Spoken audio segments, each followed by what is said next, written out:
The knock came just after midnight, soft at first, then desperate enough to make my heart forget how to beat. I was standing in the doorway of my apartment, one hand still on the lock, when I saw her trembling under the hallway light.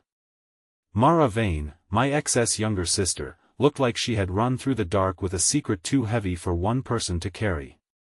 Before I could ask why she was there, she grabbed my arm, leaned close, and whispered the words that pulled the floor out from under me. "Don't tell her I called. If you believe in kindness, second chances, and the kind of truth that can heal even the deepest wounds, please like this video, comment your thoughts, share it with someone who still believes in love, and subscribe to Ancient Truth." Sometimes the right person shows up at the wrong hour, carrying the message your heart needed years ago.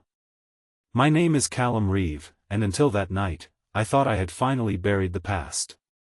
Not forgotten it, because some names don't disappear from your life like old receipts or broken furniture. They stay in small places. In the song that plays at a grocery store. In the scent of rain on warm pavement. In the way your hand still reaches for your phone when something good happens, before you remember there is nobody left to tell. For me, that name was Celine Vane. She had been my almost wife, my best friend, my greatest mistake, and the person I blamed for destroying the version of me that used to believe life was fair. 3 years earlier, Celine had left without a real goodbye. One morning, we were choosing paint colors for the little house we planned to buy near Willow Market. By sunset, she was standing in my living room with red eyes and a suitcase, telling me she needed a life that didn't include me. I asked if there was someone else. She didn't answer fast enough. That silence became the knife I carried for 3 years. I stopped going to our favorite cafe. I avoided her side of town. I deleted photos, blocked numbers, and pretended healing was the same as becoming colder. But at midnight, Mara stood outside my door in a loose cream sweater, her hair tied messily like she had left in a hurry. Her eyes were wet, her breathing unsteady. Behind her, the apartment hallway stretched into blue darkness, silent and empty. My place was warm behind me, a lamp glowing over the couch, but she stayed half in the hall as though crossing the threshold would make her guilty. "Mara, what happened?" I asked, lowering my voice. She looked over her shoulder. "I shouldn't be here. Are you hurt?" "No. Not like that." Her fingers tightened around my sleeve. "It's Celine." Hearing her name out loud after all that time felt like a door opening inside my chest. I told myself not to care. I told myself whatever happened to Celine was no longer my responsibility. But Mara's face made those lies useless. "She's getting married tomorrow," Mara said. I stared at her. The hallway seemed to narrow. "Why are you telling me this?" "Because she's not okay." The words landed strangely. I expected jealousy, anger, maybe even pride. Instead, I felt a cold, careful fear. Mara finally stepped inside, and I closed the door behind her. She paced once across my small entryway, clutching her phone in one hand and a tiny black purse in the other. She looked older than I remembered, not in years, but in the way people look when they have been forced to hold a family together while everyone else falls apart. "Her fiancé's name is Oren Vale," she said. "He's rich, powerful, perfect on paper. My parents adore him. Everyone thinks this wedding is some kind of miracle." Her voice cracked. "But she cried all day yesterday. She kept staring at an old photo of you two by the lake. When I asked her why she was doing this, she said because it was too late to fix what she broke. I turned away because I didn't want Mara to see how much that hurt. She chose to leave." "No," Mara said softly. "She was made to leave." I looked back at her. Mara swallowed. "After your father got sick, your business started failing. Remember those legal papers? The debt? The threats from that investor?" Of course I remembered. My father's medical bills had swallowed everything. The small renovation company I built was collapsing. Celine had been beside me through all of it, until suddenly she wasn't. Oren's family was behind it, Mara continued. His father bought the debt from your lender. They pressured Celine. They told her if she stayed with you, they would ruin you completely. They would take your company, your apartment, even go after your father's house. Oren wanted her. He had wanted her for years. So they offered her a bargain. Leave you, make you hate her, and they would clear enough of the debt to keep your father's home safe. I laughed once, but it wasn't humor. It was disbelief trying to survive. That sounds insane. I know. Tears slipped down her cheeks. That's why nobody believed her when she finally told me. But I saw the emails today. I saw the documents. She kept everything. She thought one day you might need proof. My body went still. For 3 years, I had built my anger like a wall. Mara had just found the weak brick. She opened her phone and showed me screenshots, contracts, messages with names I recognized from the worst months of my life. I read until the words blurred. Celine had not left because she stopped loving me. She had left because she thought sacrifice meant disappearing. I sank onto the edge of the couch. The room felt too quiet. Why now? I asked. Because tomorrow she's going to marry him, Mara said. Not because she loves him. Because she thinks the damage is already done and everyone will suffer if she walks away. Then why didn't she come herself? Mara wiped her face. Because she believes you hate her. And maybe she thinks you should. The night stretched around us. I wanted to be angry at Celine for deciding my life without me, for breaking my heart in the name of protecting it. But beneath the anger was something more painful, the memory of her shaking hands the day she left, the way she kept saying she was sorry, the way she looked like someone walking into a fire. Mara sat beside me. I am not asking you to rescue her like some movie hero. I am asking you to hear the truth before she makes the biggest mistake of her life. I didn't sleep after Mara left. Dawn came slowly, gray at first, then gold over the rooftops. The story needed to become a daytime story, not a midnight tragedy. Secrets grow teeth in the dark, but truth deserves sunlight. By 7 in the morning, I was standing outside the old lakeside conservatory, where Celine's wedding was being prepared beneath white flowers and expensive glass chandeliers. Guests were arriving in bright dresses and tailored suits. Gardeners trimmed already perfect hedges. A violinist tested a soft melody near the entrance. Everything looked beautiful in the cruel way expensive things can look beautiful while hiding suffering underneath. I almost turned back. Then I saw her. Celine stood near the side garden in a simple white robe, before the dress, before the cameras, before the performance. Her hair was pinned loosely, and sunlight touched her face. She was thinner than I remembered. Not weak, but worn down.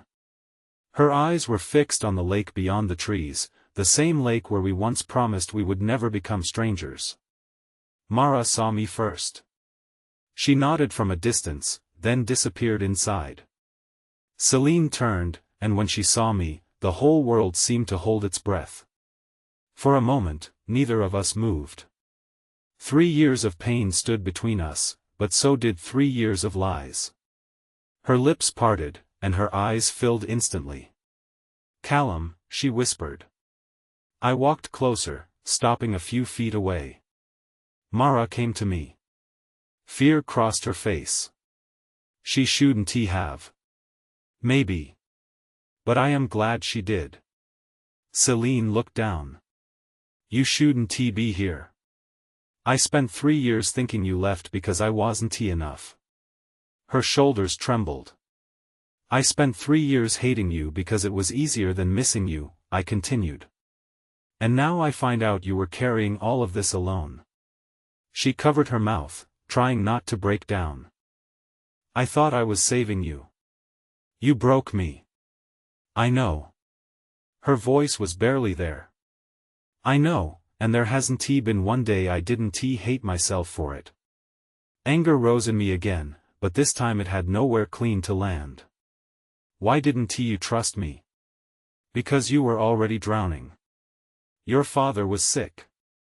Your company was falling apart. I was scared they would destroy what little you had left. She looked at me with years of regret in her eyes.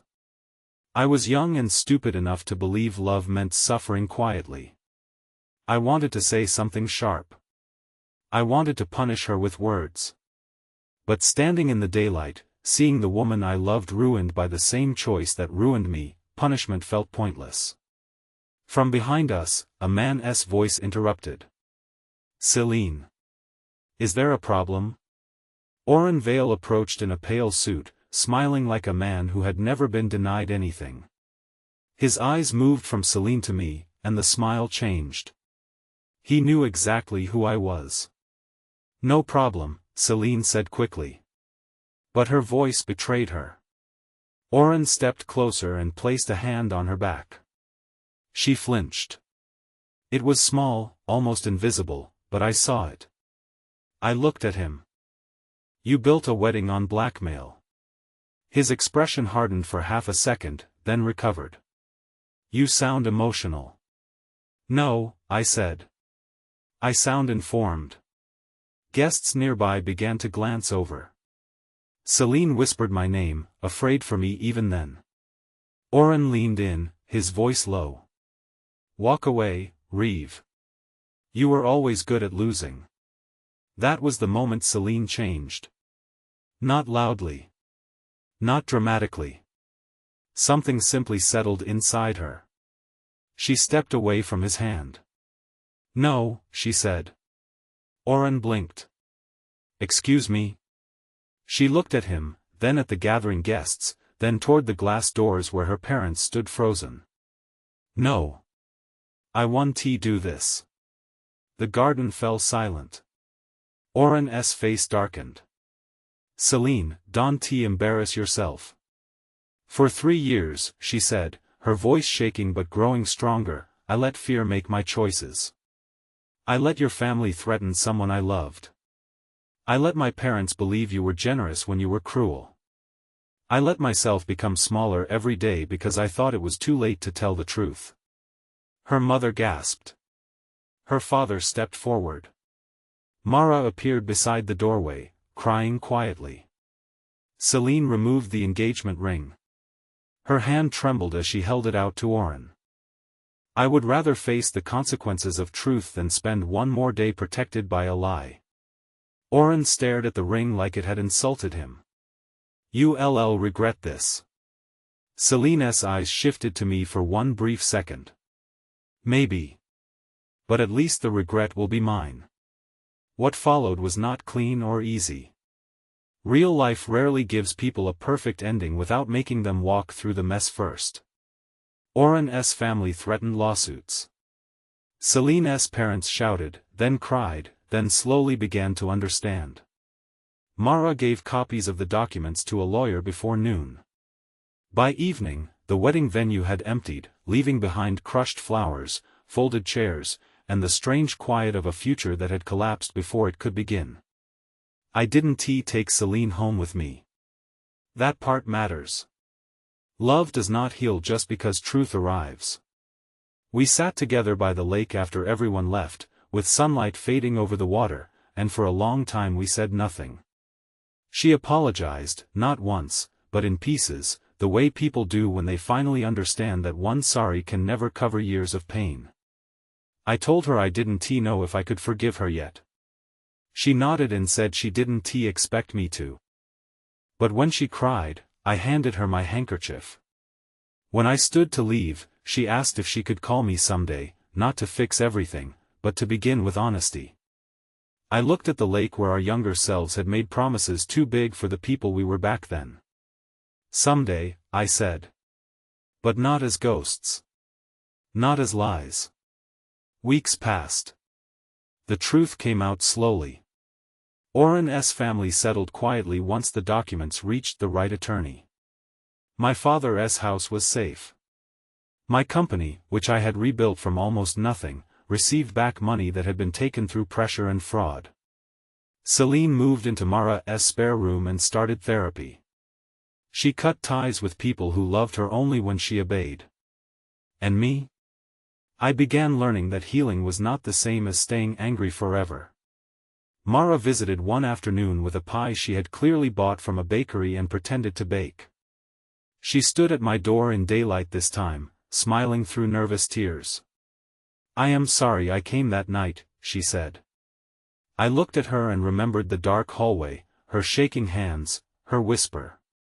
"I am not." Because sometimes the person who knocks at your door is not bringing trouble. Sometimes they are bringing the missing chapter of your own life. 3 months later, Celine and I met again at Willow Market Cafe. No dramatic music. No wedding dress. No midnight secrets. Just two people sitting across from each other in the gentle honesty of morning. She told me about the woman she was trying to become. I told her about the man I almost lost myself trying to be. We laughed once, awkwardly, then again for real. It didn't fix everything. But it opened something. And maybe that is what second chances really are. Not a return to the past, but a brave step into a future where the truth is finally allowed to breathe. If this story touched your heart, please like the video, share it, comment what you would have done in Callum's place, and subscribe to Ancient Truth for more emotional stories about love, sacrifice, and second chances. Special request: comment "Truth heals" if you believe even broken hearts can find peace when secrets finally come into the light. In the end, Mara's midnight knock did not bring Celine back to me. It brought the truth back to all of us. And sometimes, the truth is the only door love needs to open again.